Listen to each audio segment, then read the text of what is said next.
नमस्कार, स्वागत है आपका मेरे चैनल में। तो माता की नवरात्रि चल रही है और आज 12 बजे के बाद से महाअष्टमी आ चुका है, महाअष्टमी चढ़ गया है और कल अष्टमी और नवमी दोनों है। तो अष्टमी के दिन हम महागौरी की पूजा करते हैं और नवमी को हम सिद्धिदात्री की पूजा करते हैं। तो महागौरी में हम कन्या की पूजा करते हैं और कन्या को भोजन कराते हैं। तो कन्या को भोजन कब कराना है, कैसे कराना है, यही जानेंगे आज के इस वीडियो में। लेकिन उससे पहले अगर आप मेरे चैनल में नए हैं तो सब्सक्राइब कर लीजिएगा। जो पहले से सब्सक्राइब किए हुए हैं उनका बहुत बहुत धन्यवाद। तो चलिए जानते हैं कि कन्या कब खिलाना चाहिए और क्या खिलाना चाहिए और कैसे खिलाना चाहिए और कन्याओं के पूजन कैसे करना चाहिए। तो देखिए, अगर आप 9 दिन का व्रत कर रहे हैं तो बहुत लोग तो 9 दिन भी कन्या खिलाते हैं, 9 दिन खिलाते हैं और बहुत लोग अष्टमी के दिन खिलाते हैं। जिनका 9 दिन का व्रत है वो महानवमी को खिलाएं कन्या, और जो अष्टमी का भी व्रत बहुत लोग करते हैं तो जो अष्टमी का व्रत कर रहे हैं वो भी नवमी को कन्या खिलाएं। बहुत लोग सप्तमी को भी खिलाते हैं और अष्टमी को भी खिलाते हैं, नवमी को भी खिलाते हैं। तो इस दिन 10 अक्टूबर को 12 बजे के बाद अष्टमी चढ़ गया है और 11 अक्टूबर को नवमी 12 बजे के बाद चढ़ जाएगा। मतलब अष्टमी और नवमी दोनों 11 अक्टूबर को रहेगा। तो आप 11 तारीख को दिन भर खिला सकते हैं और आप 10 तारीख को भी 12 बजे के बाद खिला सकते हैं। बहुत लोग सप्तमी को भी खिलाते हैं। आप जैसा करते आए हैं और आपके घर में जैसा होता है उसी हिसाब से कीजिए। लेकिन माता का दिन सब शुभ है और आप कन्याओं को कभी भी खिला सकते हैं। सप्तमी के बाद से तो आप कभी भी खिला सकते हैं और उनकी पूजन कर सकते हैं। अब उनकी पूजन के लिए विशेष क्या ध्यान रखना है? कन्या की उम्र 1 साल से 10 साल तक होना चाहिए। 10 साल से ऊपर की कन्याओं को हमें पूजन नहीं करना चाहिए। ऐसे तो सभी कन्याएं माता का रूप होती हैं, सभी महिलाएं माता का रूप होती हैं, उनको आदर, सम्मान और प्यार देना चाहिए। लेकिन यहाँ पर हम अभी माता को कन्या का रूप मानकर खिला रहे हैं। तो छोटी जो कन्याएं होती हैं वो माता का रूप होती हैं और महागौरी के दिन हमको उनकी खास करके पूजा करनी चाहिए। तो इसीलिए हम 10 साल से नीचे को पूजा करेंगे और भोजन कराएंगे। तो आप ध्यान रखिएगा कि बच्चियों की उम्र 10 साल से कम की हो। आप जितनी आपको मिल जाए कन्याएं उतना ही अच्छा है।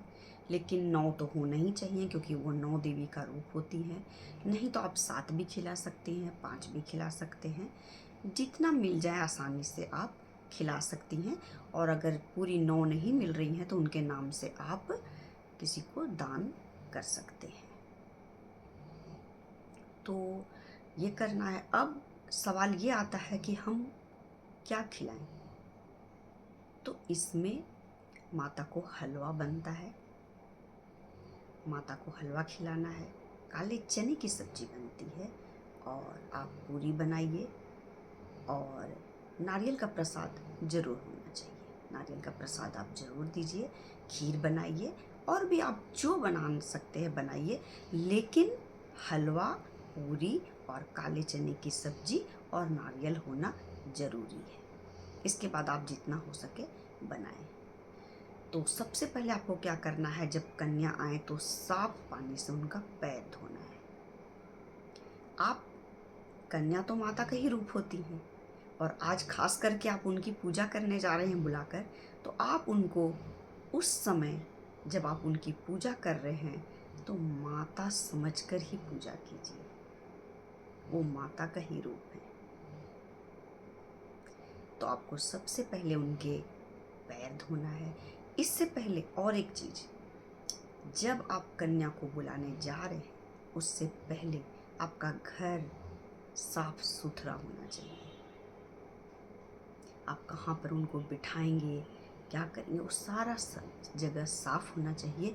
और आप जो घर में खाना बना रही हैं वो भी बहुत स्वच्छता से बनाना चाहिए, ये बिल्कुल ध्यान रखिएगा। आप अपने हाथों से बनाइए तो ज़्यादा अच्छा होगा। अगर आप कुछ वजह से आप नहीं बना पा रहे हैं तो जो भी बनाएगा वो नहा धोकर और स्वच्छता से बनाए।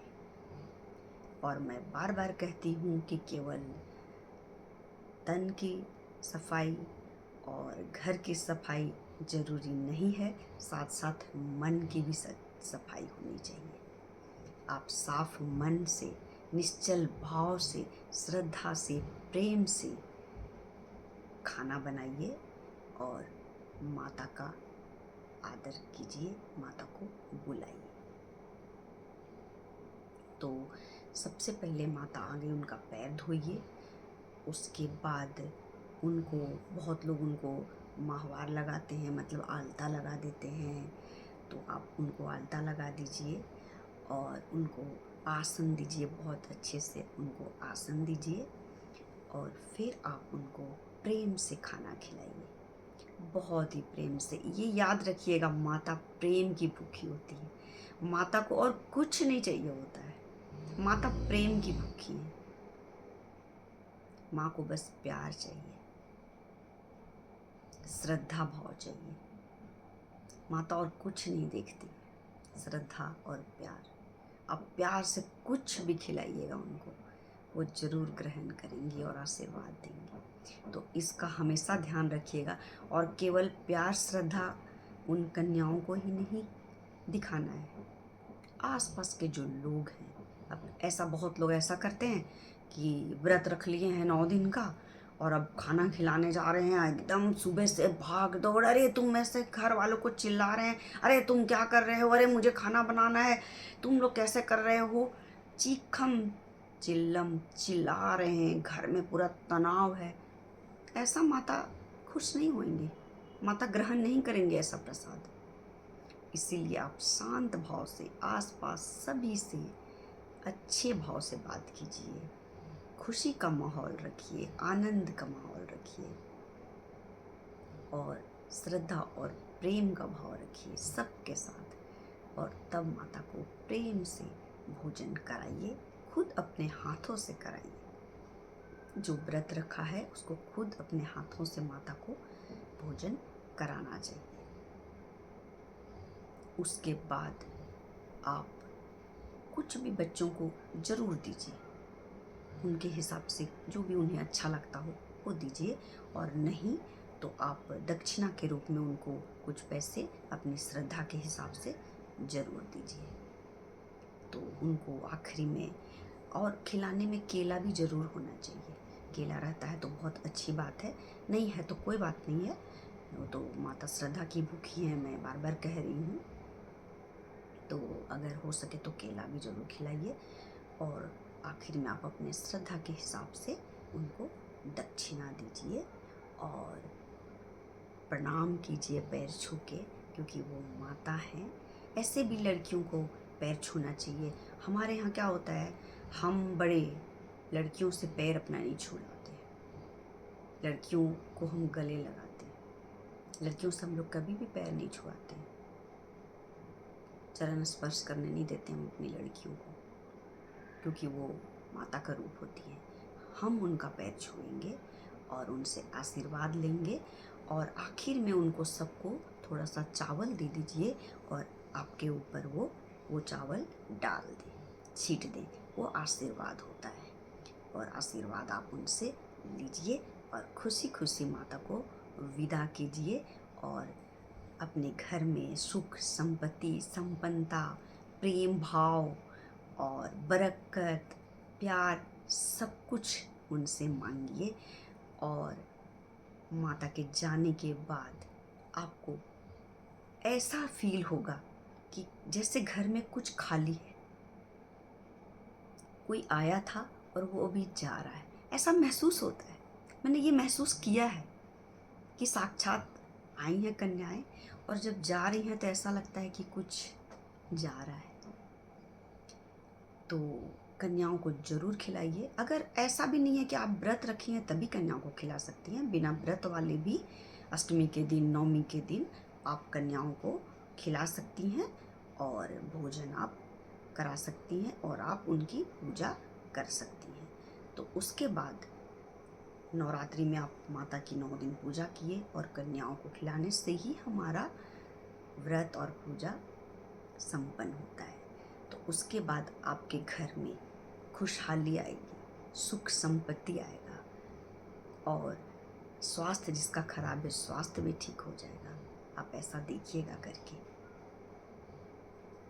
तो चलिए एक बार हम जयकारा लगाते हैं जय माता दी का, और सब लोग मातामयी हो चुके हैं और कन्याओं को खिलाकर हम व्रत का संपन्न करेंगे। तो मिलते हैं अगले वीडियो में और अच्छी बातों के साथ। तब तक के लिए